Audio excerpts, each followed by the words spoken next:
మన పేజ్ని ఫాలో అవుతున్న ఫాలోవర్స్కి అయితే తెలుసు కదండి. నాది వచ్చేసి క్లౌడ్ కిచెన్.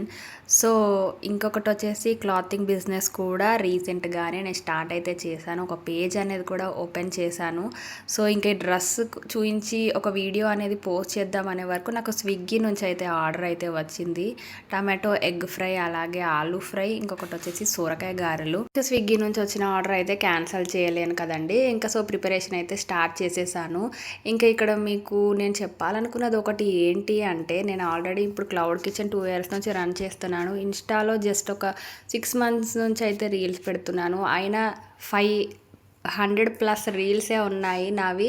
బట్ ఇప్పటికీ 130 మెంబర్స్ ఫాలోవర్సే ఉన్నారు. ఇంకా సో రీసెంట్గానే 1 వీక్ బ్యాక్ అయితే క్లాతింగ్ బిజినెస్ కూడా చేశాను. కొత్తగా న్యూ పేజ్ అయితే ఓపెన్ చేశాను. వీడియోస్ రెగ్యులర్గా అందరు పోస్ట్ చేసినట్టే పోస్ట్ చేస్తూనే ఉన్నాను. క్లౌడ్ కిచెన్స్ వీడియోస్ కానీ, క్లాతింగ్ సంబంధించిన వీడియోస్ కానీ. బట్ ఫాలోవర్స్ కానీ, వ్యూస్ కానీ ఎందుకు రావట్లేదో నాకైతే ఇప్పటికీ అర్థం కావట్లేదండి. అందరిలాగే పోస్ట్ చేస్తున్నాను, మంచి కంటెంటే ఇస్తున్నాను, టైం కూడా రెగ్యులర్గానే చేస్తున్నాను. బట్ నేను నేర్చుకున్నది ఏంటి అంటే, ఇన్స్టాలో ఫాలోవర్స్ లేనిది, యూట్యూబ్లో ఫాలోవర్స్ లేనిది మనం ఎలాంటి బిజినెస్లో సక్సెస్ అన్నది కాలేము అనేదైతే నాకు ఈ మధ్యలో అయితే అర్థమైందండి. మరి నేనేమైనా మిస్టేక్ చేశానా? ఎవరికైనా తెలుసుంటే కమెంట్ బాక్స్లో కమెంట్ చేసి సజెస్ట్ చేయండి. ఇంకా డీటెయిల్స్లోకి వెళ్తే రా సిల్క్ అండి. ఇక్కడ మనకు పాకెట్ వచ్చింది, యోక్ పార్ట్ మొత్తం మనకు ఎంబ్రాయిడరీ వర్క్ వచ్చింది. మోర్ డీటెయిల్స్ కోసం DM చేయండి, ఫాలో కొట్టండి.